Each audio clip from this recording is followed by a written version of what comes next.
Appointments are available by calling 317-880-7666 or learn more at eskenazihealth.edu. Honey, is my car still under warranty? No, not anymore. Well, my sister just got an extended service plan from Ox Car Care. Car Care? Yeah. Ox will cover repair bills if anything happens to the car. New brakes, a transmission, AC, or engine problems. Plus, Ox Car Care offers free oil changes, tire rotation, and roadside assistance. We pay nothing on the repairs. So gets it fixed for us. Free oil changes, free tire rotation, and free roadside assistance. What's the number? 800-204-0255. Also, Ox has a 30-day money-back guarantee and is A-plus rated on the Better Business Bureau. They handle their claims from start to finish, unlike the other warranty companies. We should call now. 800-204-0255. The last thing we need is an unexpected car repair bill. Call it Ox Car Care now. Call Ox Car Care for your free quote. 800-204-0255. Ask about our senior and military discounts. Don't get stuck with a major car repair bill. Call Ox Car Care. 800-204-0255 or go to oxcarcare.com. Again, send beat story. Jim was at the laundromat when he heard his ear said Maraca, senor, but his nose said, hey, freshest scent ever. Following his nose, Jim found a man pouring a bottle of Gain Scent Beads into the washer. The scent, the freshness. Jim blurted, sir, your scent Maraca smell amazing. Actually, Jim, most noses call them Gain Scent Beads. Try Gain Scent Beads, way fresher than detergent alone. Quality care, remarkable people. Eskenazi Health is looking for dedicated professionals who have a passion for their community. Named as one of the best employers in the state by Forbes magazine and the #1 health system in Indiana for community benefit by the Lowndes Institute. Eskenazi Health provides excellent benefits, competitive pay, and unwavering leadership support. Learn how a career at Eskenazi Health can benefit you by visiting eskenazihealth.edu/careers. WTLC AM W236CR Indianapolis. Get ready for a whole new level of inspiration, Indianapolis. Tune in to Praise AM 1310 95.1, Indy's inspiration station, and let your spirit soar. The following is a paid program. The views and opinions expressed are those of the sponsor and do not necessarily reflect the views of Radio 1, WTLC AM 1310, 95.1 FM, and its management.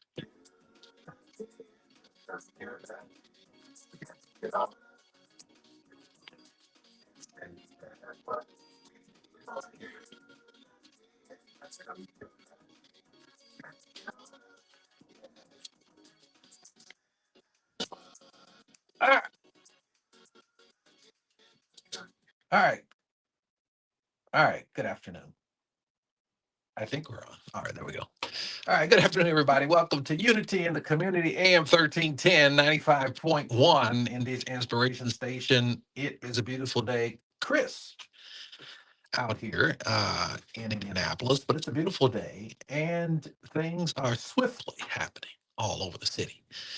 I spent this week in Washington, D.C., and had a wonderful time traveling with the FBI on this week, actually, and visited the White House. That was my first time visiting the White House. It was wonderful. Look forward to going back in at some point. And the Capitol building, that was wonderful. The FBI experience was also wonderful. Everything was wonderful, wonderful. And when I got back on yesterday, um, the Indianapolis International Airport is Swift City now. And of course, Taylor Swift is in town, and you can see it all over town. And it's just amazing how much energy there is around that. So started out early, making sure I could be here on time. And I parked about a quarter mile away from the station to make sure that I could get in.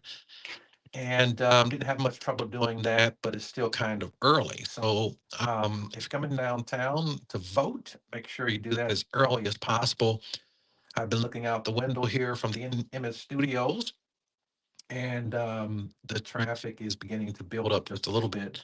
And I think that will probably happen every hour, getting closer to concert time. Anyway, we're broadcasting AM 1310, also 95.1. We're also streaming on Facebook and YouTube. And I'm happy to have you all here so you can see who's saying what they're saying. We have some awesome guests joining us here in just a few moments.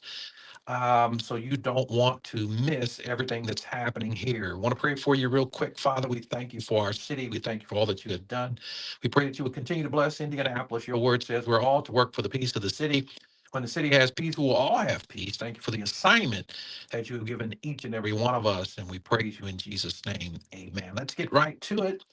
Our first guest on stage is a friend of mine, and he absolutely needs no introduction, but we'll honor him by giving him an introduction anyway. Congressman Andre Carson represents Indiana's 7th Congressional District, encompassing most of Indianapolis, serving since 2008. He is one of the first of 2 Muslim members of the U.S. Congress and a prominent advocate for progressive policies and community engagement. Congressman Carson sits on influential committees, including the House Intelligence Committee, where he was the first Muslim to be appointed focused on issues of national security and counterterrorism. He is also a member of the Transportation and Infrastructure Committee, advocating for improvements that promote economic growth and sustainability in Indianapolis and across the nation. With deep roots in public service, Congressman Carson began his career as a law enforcement officer and later worked in local government. His dedication to public safety, healthcare reform, education, and civil rights has defined his legislative priorities, and he remains committed to addressing economic disparities and fostering social justice. He is a lifelong resident of Indianapolis. He holds a bachelor's degree in criminal justice management and has consistently championed initiatives that uplift marginalized communities. Congressman Carson, welcome to the show. Thank you, Dr. Jackson, for that introduction. Sorry I wasn't in the there with the FBI. We're on recess, so I've been in the district and doing some campaign travel as well. But I want to thank you for not only your pastoral leadership, your community leadership, and your government ministry. I know that your calling, your ability to sit down and bring together thought leaders and faith leaders and political leaders together for a common cause. I think we may differ in terms of our strategy and our methodology, but our end goals are the same. And that's safer and better communities and economic opportunities and educational opportunities for not just Hoosiers, for Americans. So I thank you, Pastor. You're welcome. And that's not uncharacteristic of you to bless me with that on today. I appreciate that and how you always think about other people. Are you excited? Folks are out there voting. We're headed into election day. Are you excited about what's happening out there? I'm also excited about this. They tell me it's like 2 Super Bowls, so a lot of economic activity in our city, just a lot of positive excitement, and I think it's great. But I'm also excited about the election. I've spoken to obviously my friends on the Democratic side, but even my Republican friends and my friends who are Green Party and independent. They're excited. I think the rhetoric is high, the political theater is even higher, but at least conversations are happening around what our future looks like. We can tout some legislative accomplishments. I don't take this thing for granted. I always put myself 15 to 20 points behind Pastor because I never want to take it for granted. I'm not going to be in office 100 years if we're not willing, but I want to be here long enough to make a mark, hopefully be a chairman of a full committee. I'm learning because I talk to brain now. The cost of prescription drugs even lower, and it was my caucus who capped the price of insulin at $35 a month. There was strong opposition who fought against it, but we want to prioritize things like the bipartisan infrastructure law, which has already brought billions of dollars to Indiana residents. But there are many more improvements to make our roads, our bridges, and sidewalks, and it's a job creator. A lot of these construction projects that even I complained about because they're causing significant delays have been things that I fought for, and my colleagues have fought for, and it's bringing tens of thousands of jobs back to Hoosiers. and I know you've done this work, church, ministry, in terms of addressing students. Indiana, unfortunately, is a leader across our country in terms of food deserts. And I've introduced a food deserts act. And we've been able to get some traction on this bill. I plan on reintroducing this in a few months. Granted, I win if I win.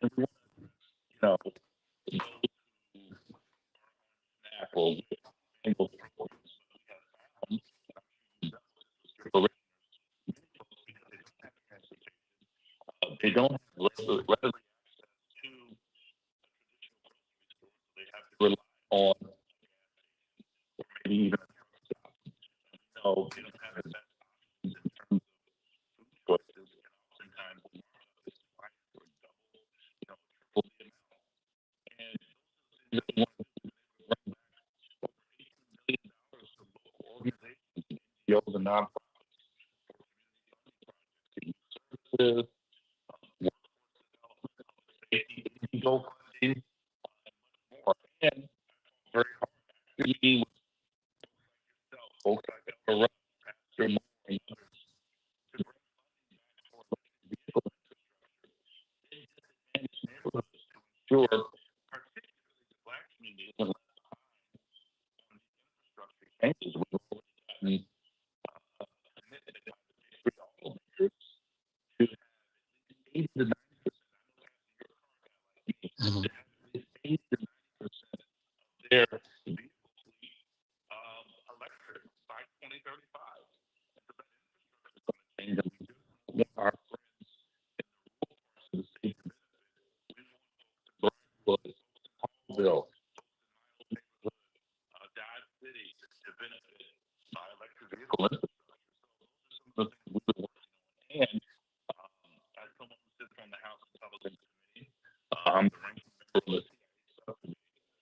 I introduced bills that offer reforms in terms of sexual harassment and assault policies within the CIA. And also with my work on the infrastructure committee, that infrastructure, bipartisan infrastructure law, which we work with Republicans on, is bringing over $7 billion to Indiana to replace our aging infrastructure. Outstanding. And Congressman, a lot of people are focused on the presidential election, which is very important. And you and I, we talked about appropriations many years ago, and a lot of people don't know how significant the position that you hold and serve in is because of how the flow of money, where it comes down from the federal government to the states and then to the city.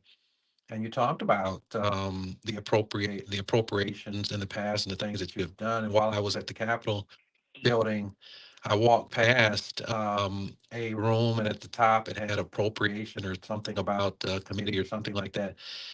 And it's just so important that people are making sure that they're voting for the president, voting for their congressman, and all the way down the ballot. Your thoughts? Oh, absolutely.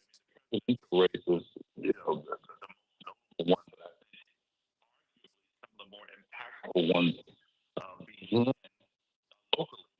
One of the first races I ever ran was a school board race. I lost that race, and I ran against her council. But one, that school board race taught me a lot. It was very contentious. I mean, folks were, pulling up my transcripts, which weren't stellar at the time. Mhm.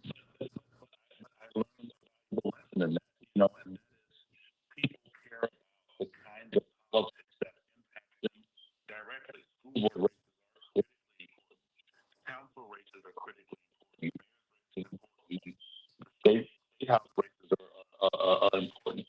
And of course, congressional races. But I think the local races arguably have a more direct impact on our lives. We can see the results more rapidly.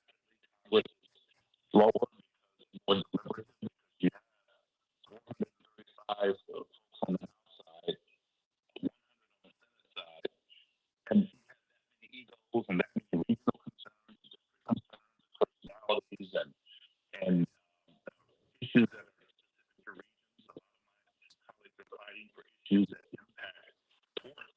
Well, here in Indianapolis, we're landlocked. So I have to lean bills that impact the Midwest transportation for the coastal of America.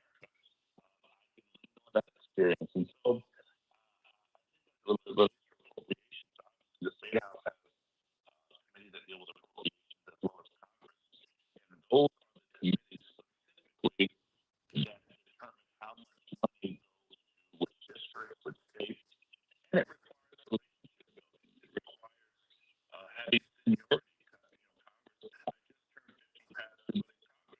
That's the baby. Wow. Dynamics, it's seniority.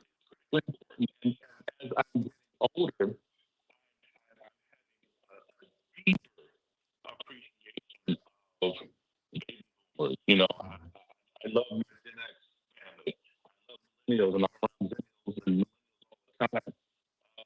But I have a deeper appreciation even for my Republican buddies who are more senior and thoughtful and who can get on the phone when our constituent is stuck in another country and we have a relationship with the State Department and we can get that person back into the country. Or if a senior calls our office because we have a brilliant dad and they miss a check or two or they're widowed, we can get that money back to them. And that requires relationship building. Those relationships happen over time. And so when you're dealing with appropriations, you need members of Congress who are advocates. Pastor, and I don't know how it is in ministry, but oftentimes, in this life, you get most members of Congress serve without much notoriety. But in this social media age, it's very tempting. All of us have become addicted to getting that quick hit and getting the headlines, but those headlines don't transfer into real policy changes at work. So a person I've seen it all the time can be on the cover of a magazine and be popular on television, but in Congress, they don't have much influence because they have no relationships with folks.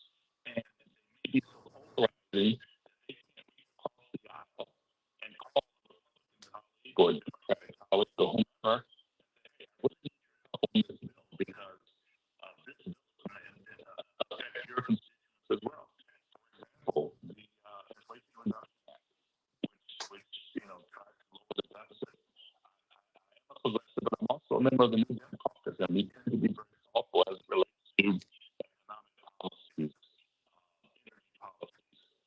It took an open dialogue to really talk about lowering the price of insulin to $35 a month for people on Medicare. We just had to pass that, which effectively deliver millions of veterans benefits they previously weren't eligible for. That's important. We had to pass the Citizen Science Act, which was already delivering money to Hoosiers. And just last month, we announced that Heartland Bioworks will receive $1 million thanks to this bill that I advocated for. So it opens our state up for new opportunities, innovation, and jobs. But those appropriations require relationships on both sides of the aisle. And relationship certainly is important when it comes to government and politics. You have been in our community a long time. I first met you at the Concerned Clergy way back when. So congratulations on all your success. Before we have to let you go, how can your constituency, which covers most of Marion County, the 7th district is very large, should you win on Tuesday, how can your constituents help you to do some of the things that you're trying to do? And they can always call our office 317-283-6516, 317-283-6516. They can email us at carson.house.gov, carson.house.gov. They can volunteer in our office, volunteer on a campaign, or submit ideas for bills, or strategic bills that are out there, or perhaps make additions or corrections to bills that I've introduced that could be expanded. Because oftentimes when you introduce a bill, if you're blessed enough or if it's to a subcommittee, and then on the House and then the full committee, and another committee of jurisdiction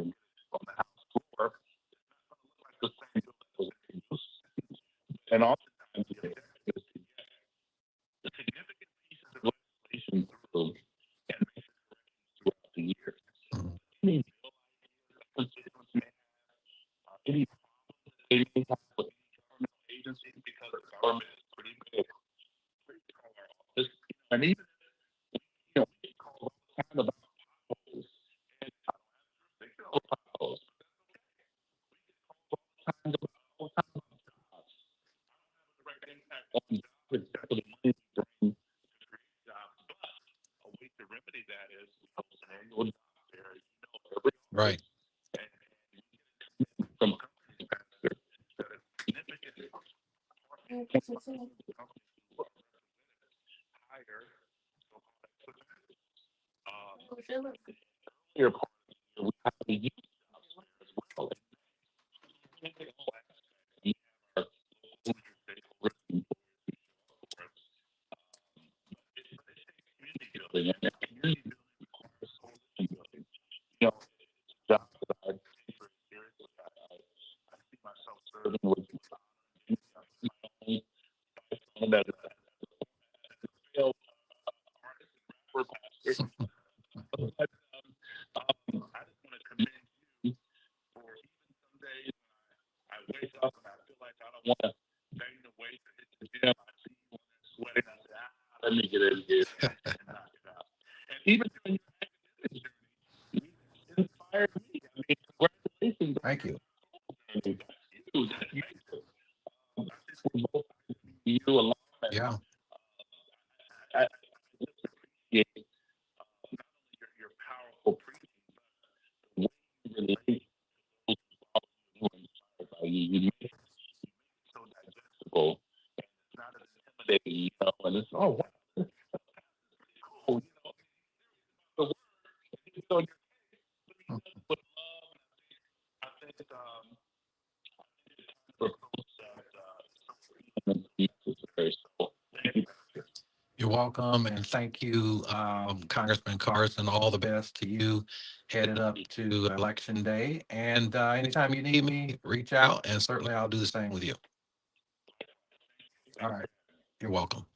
All right, don't go away. We do have to take a break. When we come back, you don't want to miss this second interview coming up. It's just amazing.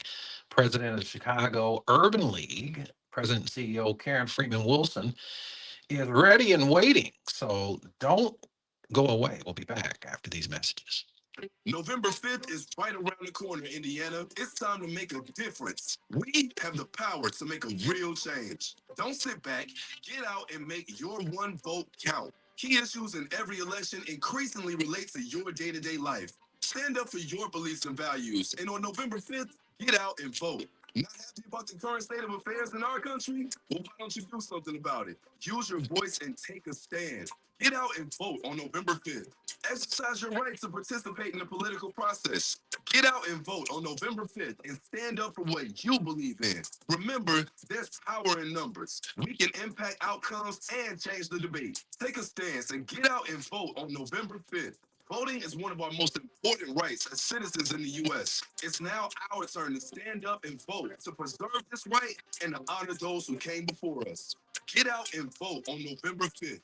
Sponsored by Urban One. Listen to the New Horizon Church broadcast each Friday at 10:30 a.m. on Praise Indy, AM 1310 and 95.1 FM, where the Reverend Eric Wiggins is the pastor. Hey, don't take your eyes off the road. Just listen. What you're hearing right now, your customers can hear it too. Get your message heard. Text business to 71007 now. Get results with Radio One. Lowe's knows that to win the job, pros need the best prices. That's why only at Lowe's, MVP's Pro Rewards members can get a volume discount on eligible orders as low as $1,500 at the Pro Desk. That means you get the prices you need to start any job, small or large, because Lowe's knows pros. Valid in-store only. More terms and restrictions apply. Visit Lowe's.com/terms or Pro Desk for details. There are thousands of hurting children in Indiana. They are in the child welfare system after experiencing abuse or neglect at home, or they struggle in school due to life trauma or challenges. And some face mental health issues or confront racism or other inequities because of who they are. At Child Advocates, we serve foster children, we help children succeed in school, and we host Interrupting Racism for Children workshops. We advocate for access to justice, equity, and well-being for children. Learn more. Join us at childadvocates.net.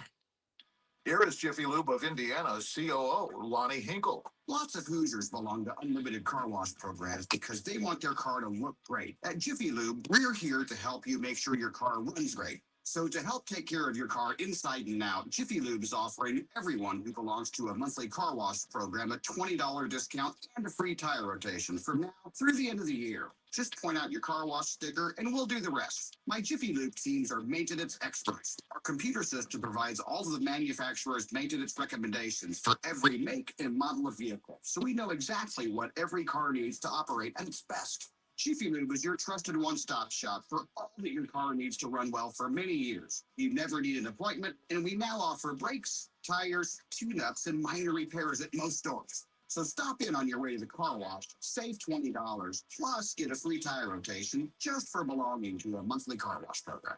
Jiffy Lube. Nobody does it better. Hi, I'm Anthony Anderson, and I play an ad executive on my sitcom Blackish, so that means I know a thing or two about numbers. For instance, 8, that's the number of seasons Blackish entertained you. 175, that's the number of episodes we did. And 1, as in TV 1. That's where you can now watch all the episodes of Blackish. I think that adds up to a good time. Watch Blackish tomorrow, starting at 6 on TV One. All right, welcome back to the beautiful day here in the capital city. I hope you're enjoying it. And what wonderful weather we're having here in Indianapolis. Taylor Swift has taken over the city. How about that? Hopefully, everyone enjoys all the activities that are happening today around that, as well as other things that are happening.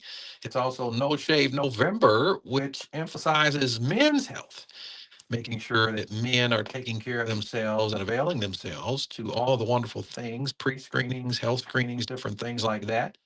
No Shave November is where men let the hair grow and use that money to uplift and make sure people know about the things that are available to us for our health care. You are your best health care provider. Get screened. Make sure you're taking care of yourself. Excited about our next guest here. President Karen Freeman Wilson is a prominent public servant and leader known for her groundbreaking work in law, politics, and community development. She made history as the first female mayor of Gary, Indiana, serving from 2012 to 2019, was also the first African-American female mayor in the state. Her tenure was marked by significant strides in economic development, public safety, and community engagement. Before her time as mayor, President Freeman Wilson served as the Attorney General of Indiana and was a judge in Gary's city court. She's been a strong advocate for justice reform and passionate voice for economic empowerment, particularly in underserved communities. Following her mayoral role, President Freeman Wilson became the president and CEO of the Chicago Urban League, where she continues to champion policies and initiatives that uplift the African American community and advance opportunities in employment, education, and entrepreneurship. Respected attorney and speaker, she holds a law degree from Harvard Law School and has received numerous accolades for her leadership and public service. President Freeman Wilson's career is defined by her commitment to creating positive change, fostering inclusive progress in both public and private sectors. Welcome to the show, President Freeman Wilson. How are you this morning? I'm doing good. It's a beautiful morning. How are you out there in Chicago? We're doing great. It is beautiful here, a little chilly, but beautiful just the same. And I have to start out just by giving a shout out to one of my favorite members of Congress, Congressman Carson, as well as my colleague, Tony Mason, who is the president and CEO of the Indianapolis Urban League and doing amazing work down in Indianapolis. Yeah, and I was just on a panel with him a few weeks ago about voter education. Wonderful man and doing a great work here and across the region. Chicago is the largest city in the American Midwest region, number one. So what you all do there has an impact on the entire region, 12 states in the American Midwest region. Kind of talk to us about your passion, your work, and how what's happening there impacts all of us in the region. Certainly, like so many in the region and across the country, we are focused on voter engagement, voter turnout.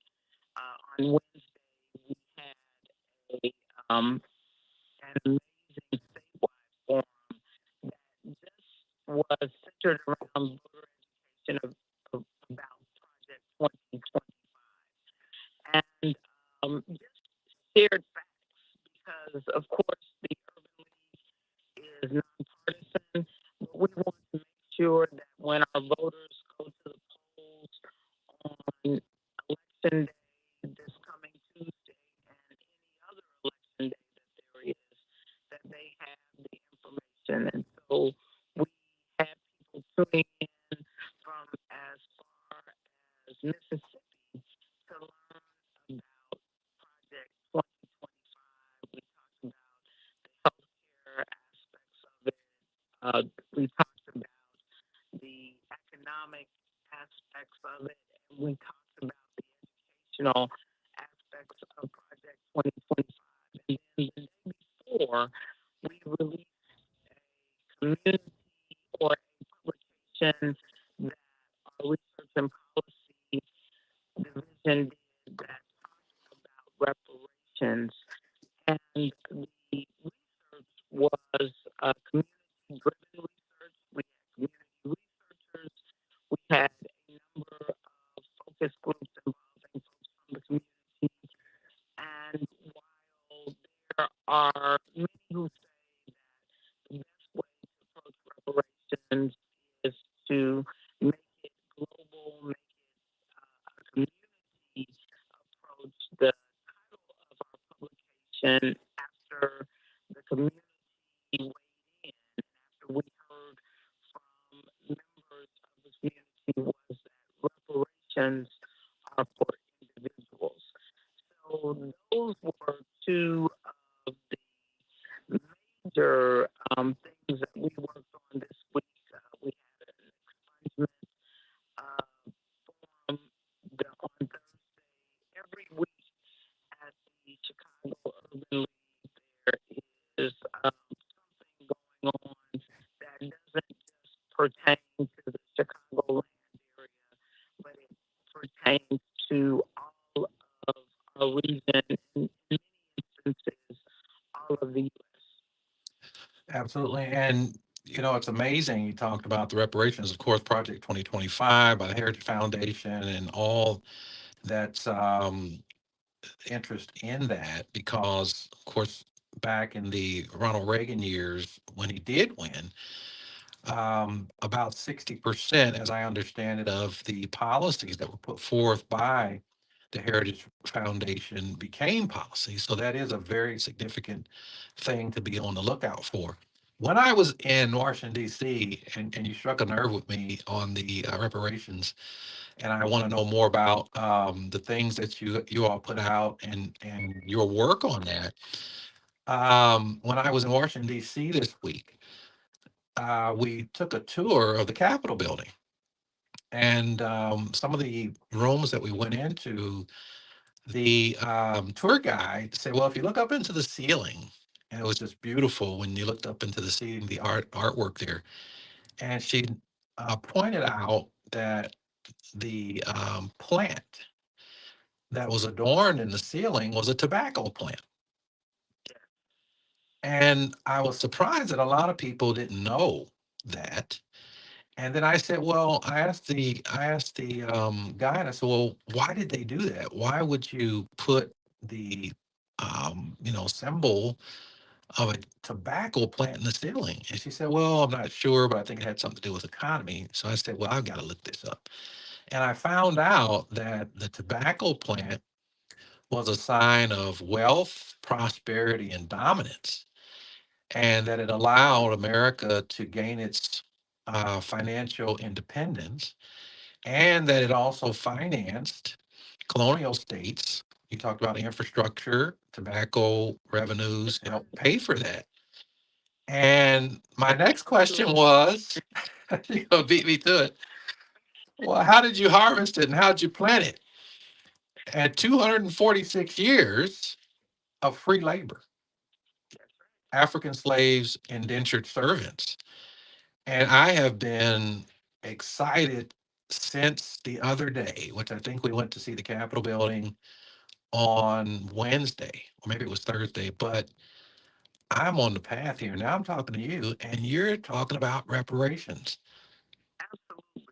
So the other trip that you have to take is to the Legacy Museum in Montgomery, because that is a lesson in really not just the history of our country, but for me, it is the best argument for reparations that is visual, that is live, and in living color, and that allows people to understand the path from the transatlantic slave trade to slavery in our country to the Reconstruction era,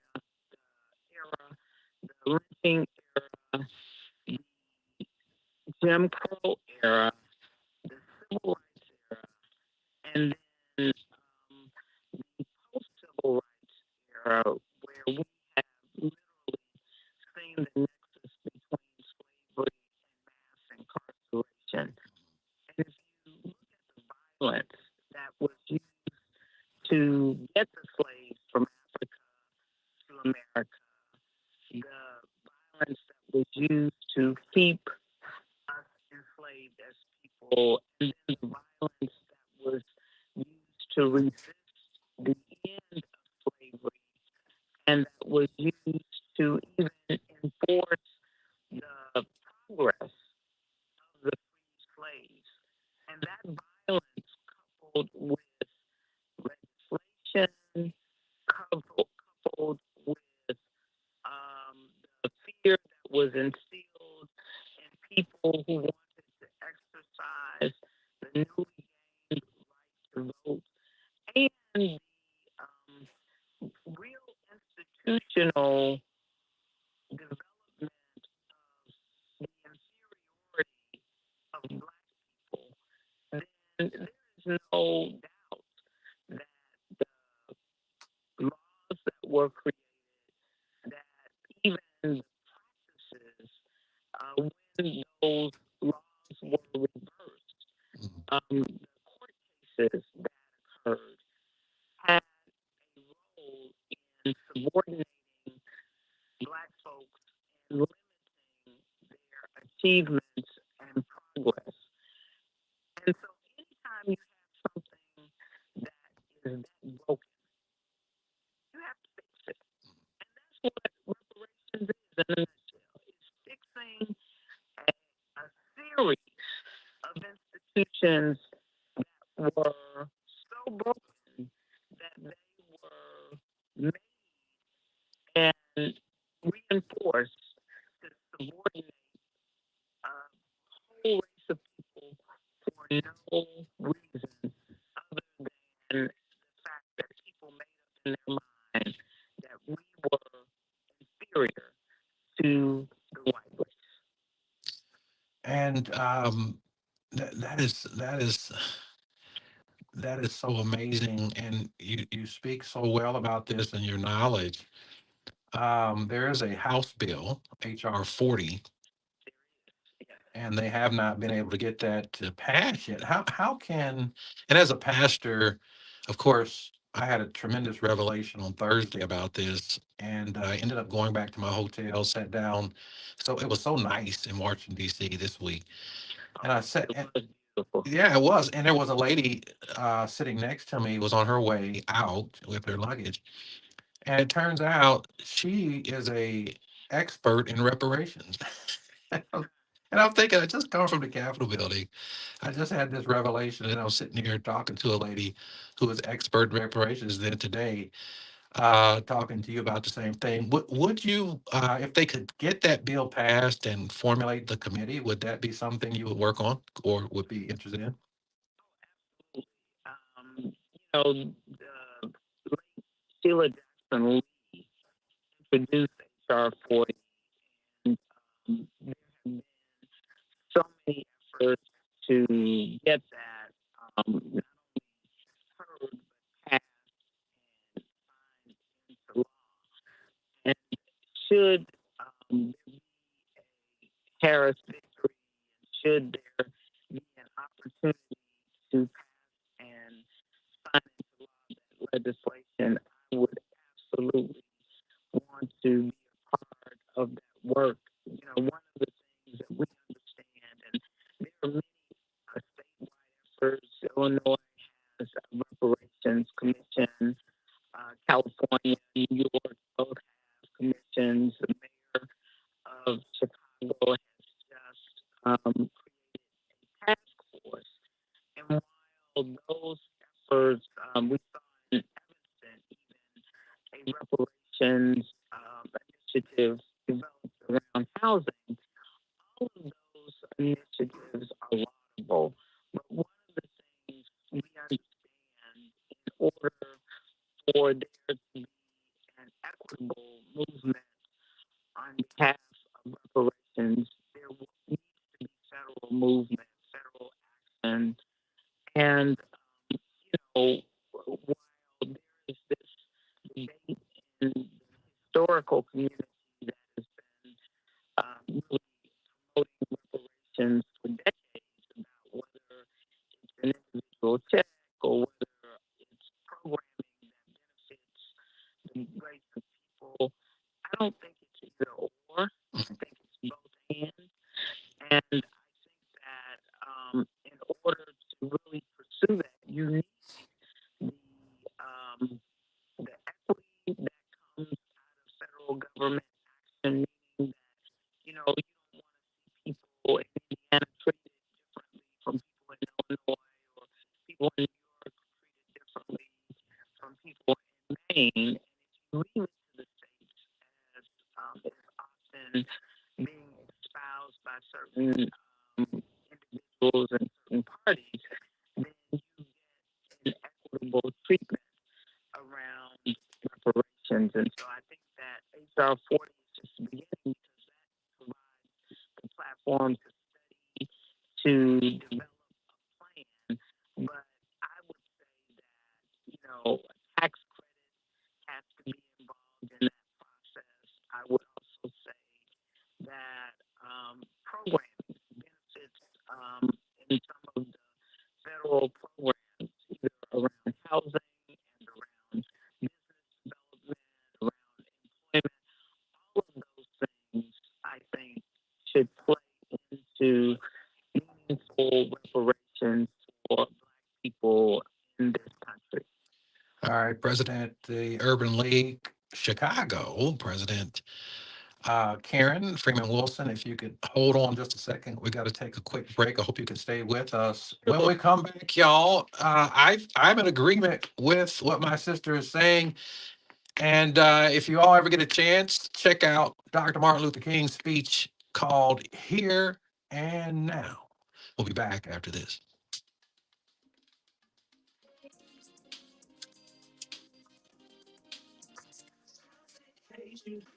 Hey, it's your nephew Willie Moore Jr. and your boy D Stone. And my prayers that you're having an amazing weekend. Please don't forget that all next week we bringing the funny, the faith, and the inspiration, and it's gonna feel so good in your sha-na-na. On your left side. Come on, somebody. Tune in to the Willie Moore Jr. Show. On Praise AM 1310, 95.1 FM. flat out. Febreze. As a rideshare driver, I love keeping my car smelling fresh and clean. So when I'm driving, I only trust Febreze Car Vent Clips, featuring 3 distinct intensity settings, because it's that little touch that sets me apart. I can turn the intensity down for subtle freshness, or I can turn it up for when I want lots of scent. So whether it's set to low, medium, or high, with Febreze Car, I know my car's going to smell amazing. Which keeps my driver rating right where it belongs. Picking up. Oscar. Eligible Hoosiers, listen up. Election Day is November 5th. This is a reminder from the Indiana Secretary of State. Make a plan to get to the polls and vote. Indiana's elections are safe, secure, and transparent. Go to indianavoters.com to find polling locations, volunteer to work at the polls, and more information for Election Day. Make your vote count this Election Day, November 5th. This message is brought to you by your Indiana Secretary of State. Is our car still under warranty? No, not anymore. Well, my sister just got an extended service plan from Ox Car Care. Car care. Yeah, Ox will cover our repair bills if anything happens to the car. New brakes, a transmission, AC, or engine problems. Plus, Ox Car Care offers free oil changes, tire rotation, and roadside assistance. We pay nothing on the repairs. Ox gets it fixed for us. Free oil changes, free tire rotation, and free roadside assistance. What's the number? 800-204-0255. Also, Ox has a 30-day money-back guarantee and is A+ rated on the Better Business Bureau. They handle their claims from start to finish, unlike the other warranty companies. We should call now. 800-204-0255. The last thing we need is an unexpected car repair bill. Call it Ox Car Care now. Call Ox Car Care for your free quote. 800-204-0255. Ask about our senior and military discounts. Don't get stuck with a major car repair bill. Call Ox Car Care. 800-204-0255. Or go to oxcarcare.com. Did you know that poor maternal and child health is a crisis for much of the country, but is especially apparent in Indiana? Did you know that Indiana has the 3rd highest maternal mortality rate in the nation, and the majority of those deaths happen to be to African American women? Did you also know that only 58% of Black mothers in Indiana receive postpartum care visits compared to nearly 75% of white mothers, leading to gaps in addressing postpartum complications and recovery?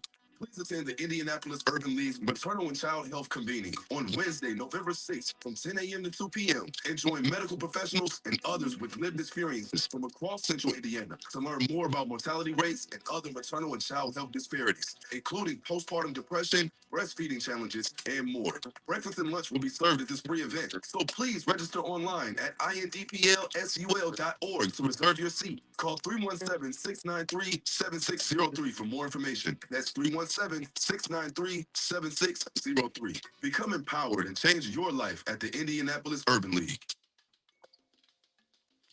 All right, welcome back to Unity in the Community. Thanks for joining us on this beautiful afternoon. And we are so blessed to have the president of the Chicago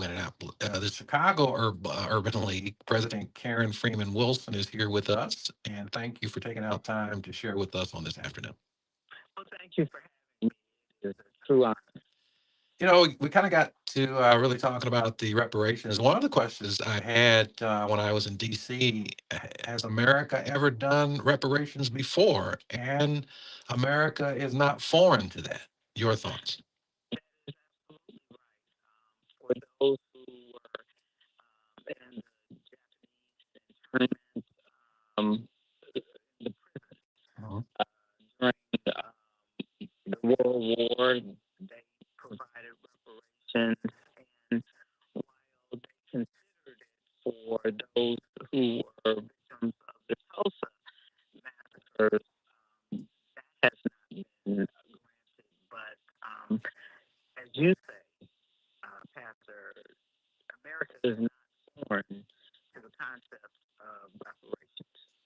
Yeah, and you mentioned the issue with the Japanese Americans who were forcibly relocated, and it was over 120,000 people. They each got $20,000, Yeah. as I understand it. But there were other things, and they got an apology. So, and I mentioned Dr. Martin Luther King's speech on Here and Now, and a lot of times what I'm finding is when it comes to us, everybody wants us to wait. Wait another 5 years or wait another 10 years. And I think we have to have that mindset of here and now. That's exactly right, because that's when people all of a national debt. So, of course, we can't do it in one fell swoop like those who relocated, like our Japanese American brothers and sisters, because after all, it's so many more of us, Mhm.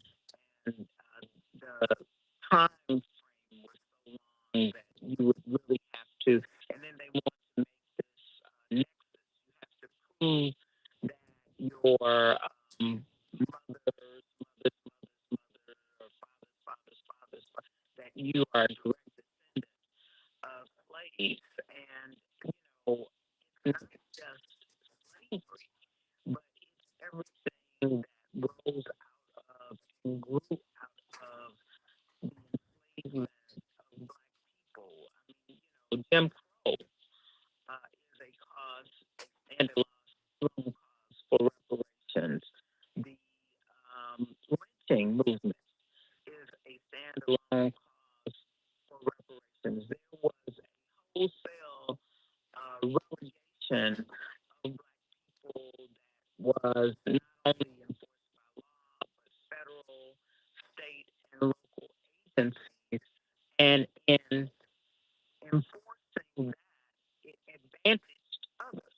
Mhm. And so that's why you really can't say, if you're a white American, I mean, you can say anything, but the argument that, well, I didn't do anything, I didn't have any slaves. Yeah, but you certainly have benefited from the enslavement of black people, and you have benefited from the actions that was taken. Because if you just look at the FHA, the FHA routinely denied home loans to black folks.